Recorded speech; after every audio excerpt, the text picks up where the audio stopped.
All right, everyone. How y'all doing? Fantastic. All right. Well, we're going to keep everyone on mute for now anyway, so that was kind of a rhetorical question. Greetings. Welcome to the Middle School Interact Program session. Really great to see you all. Really quickly, I'm going to stop sharing, and I'm going to share a different slide that'll give you a little bit of information about me. So hang on just one second.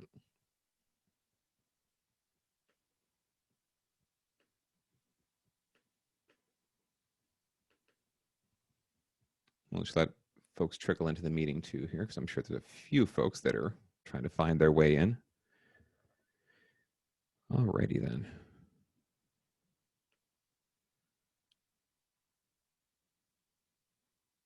There we go. Okay. Apologies, my bandwidth can sometimes be a little wonky, even though I'm in the middle of Silicon Valley.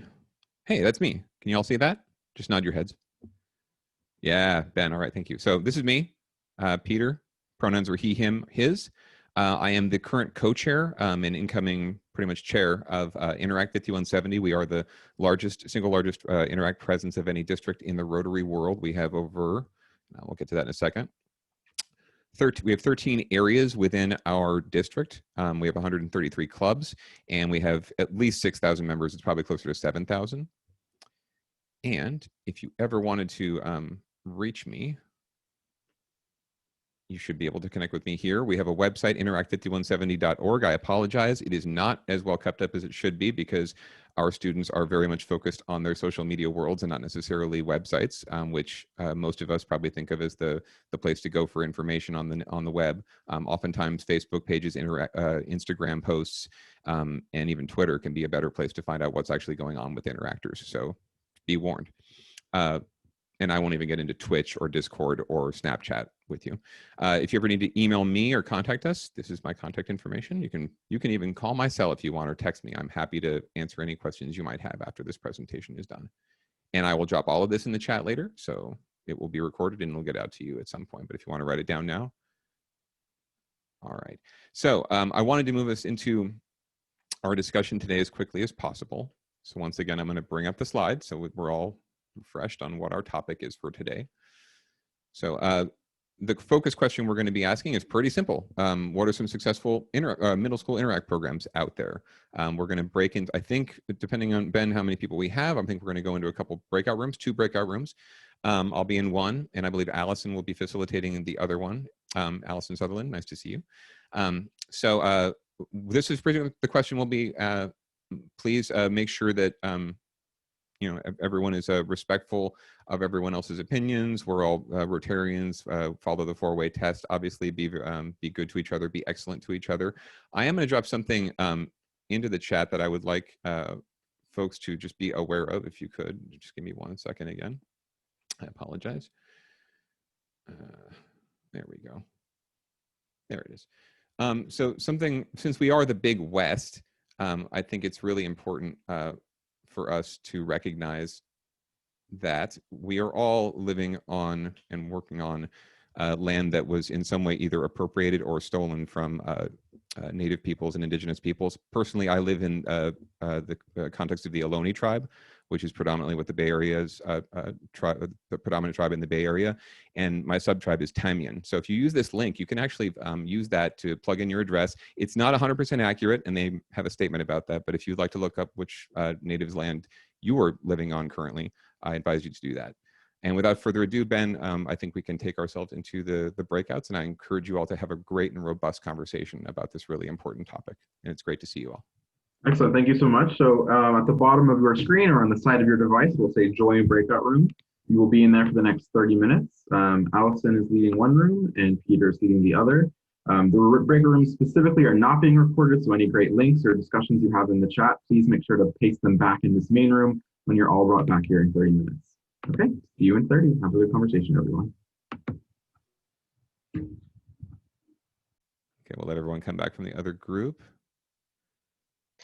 I think that Michelle should be the reporter since she's written it all.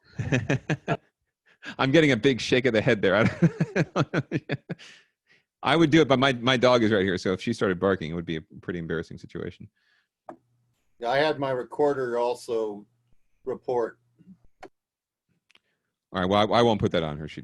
We'll figure it out. I'll give a report back. Okay. It looks like everyone's back. Welcome, or getting back. Ben, thank you so much for your tech duties today and helping us stay on track. So we have a few minutes left here, and I wanted to give a chance for both groups to sort of report back on mostly answers to the question, right? The prompt. What are some successful programs, either you already have existing at the middle school level, or opportunities that you have to recruit and develop more middle school programs. So let's go with the group that was not with me, that was Allison. Allison, do you have a reporter or someone who wants to, are you going to report back? Oh, we can't hear you perfectly yet. If you can get close. Michelle is going to report back for us, please, Peter. Oh, great. Look at that. I had Michelle taking notes in my group, and we had Michelle reporting back in the other group. Okay, Michelle, go for it. Yeah, so we talked about a lot of things, but our two takeaways was, one is it really doesn't matter at what age you engage your youth. Obviously, the earlier the better. Several people were interested in the elementary level of Interact or Early Act, progressing into the middle school. But the bottom line is you need to involve the kids in these clubs, however you may do it. It's really a must for the Rotary clubs to support the engagement of their youth through Interact or Early Act in the middle school or beyond. So that was the first takeaway. And the second takeaway is just having more flexibility in how you engage the kids.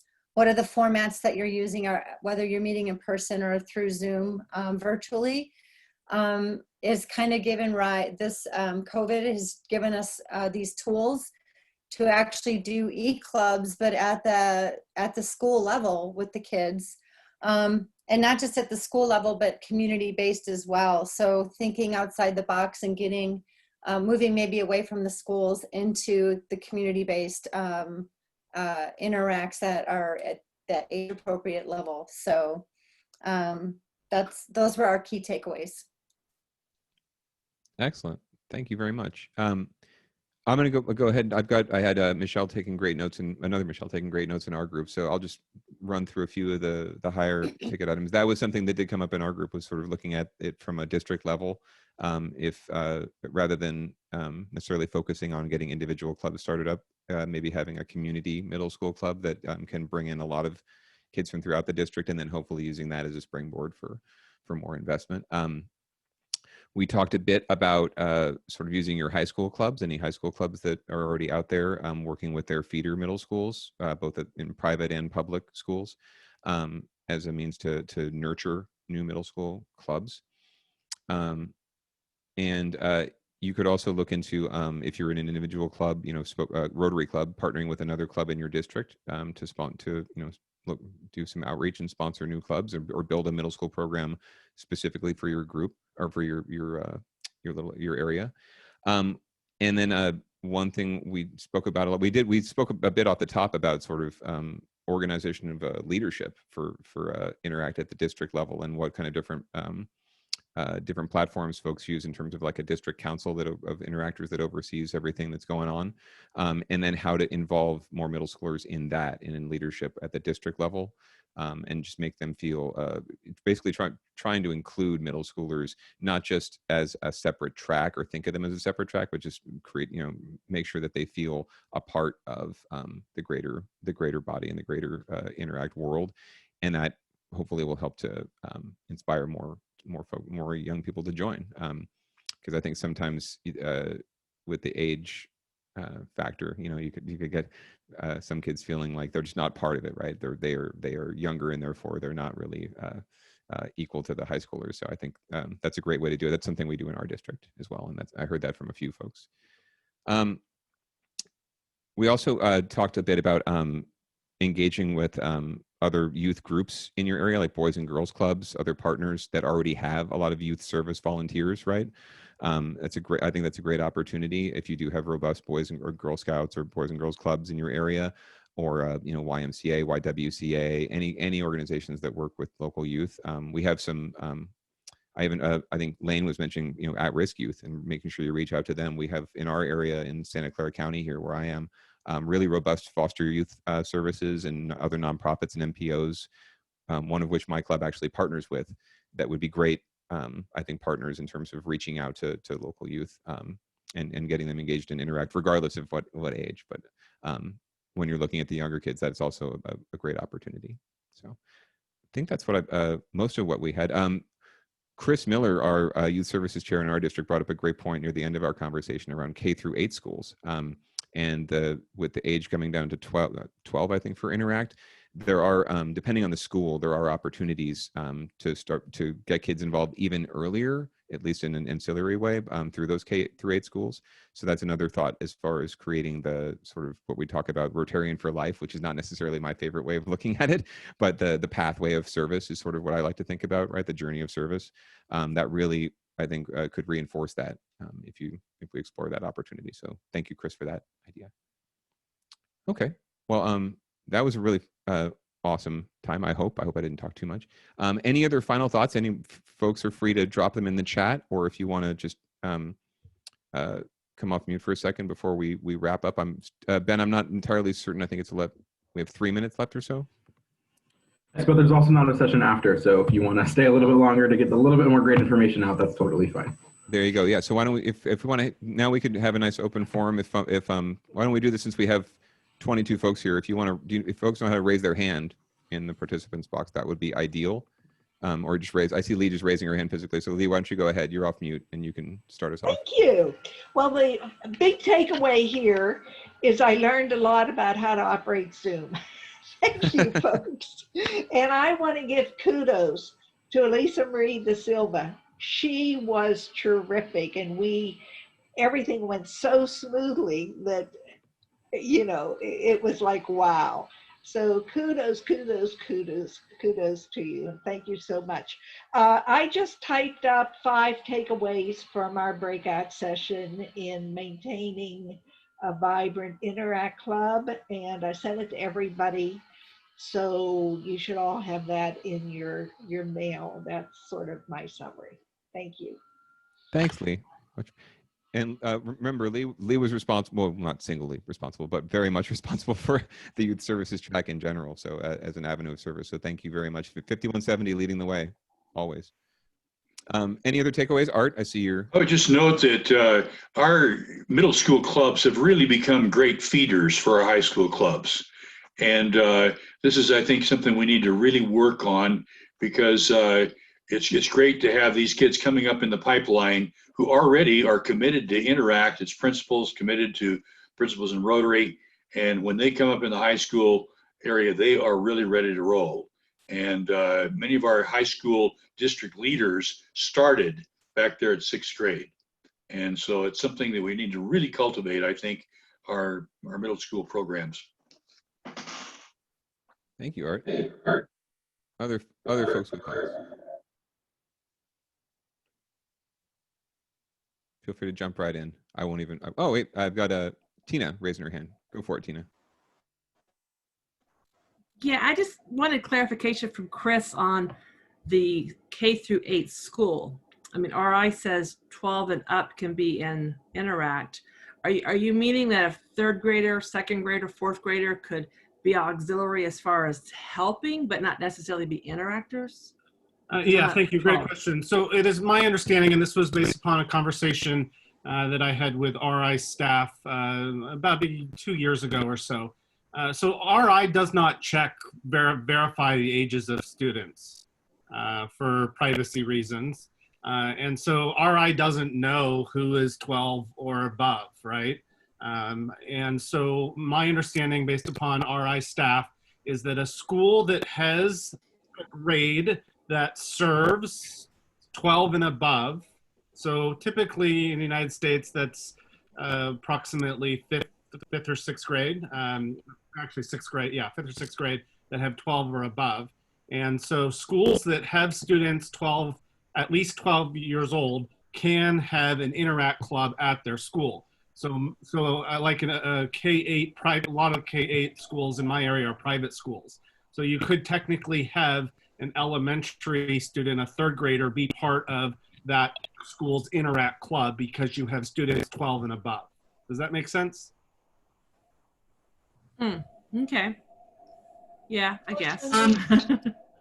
Hi, I'm Mary Helen Tuttle, and I'm from District 5330, and our K through 8 schools have early act. 7th grade is usually our 12-year-olds, and we go the middle school is 7th till 9th in our area, and then we have 10th through senior in the high school. Our elementaries are we have early act, and they are constructed similar to an Interact, and they're very good.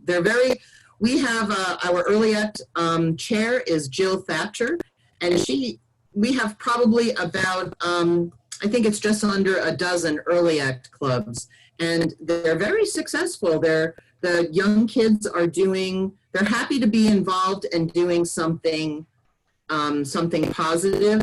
However, they are school-based. They haven't been community-based yet. So right now they're kind of out of a dead halt, but they've done some really terrific things.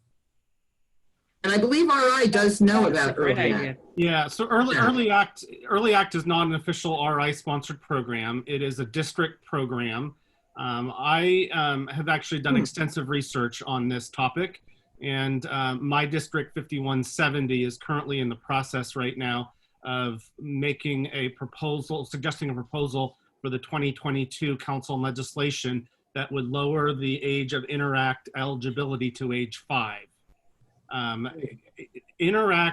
Early Act itself, along with a Rota Kids, which is specifically the United Kingdom, has Rota Kids also involves elementary students.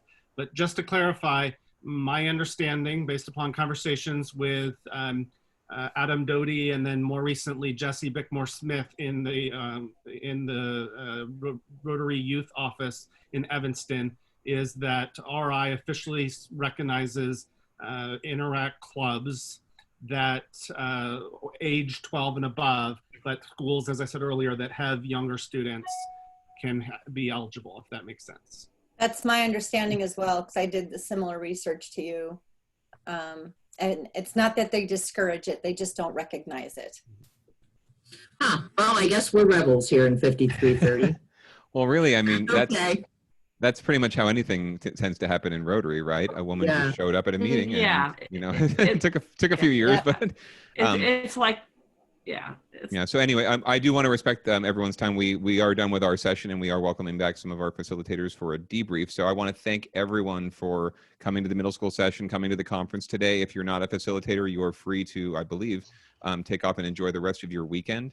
But thank you so much. I hope you all learned something, and I hope to see you all out there in Rotary World and get to hug you all again one day. So thanks for being here, and I'm going to kick it back to Martin, I think, for debrief and art. So thank you guys. Have a great day and weekend.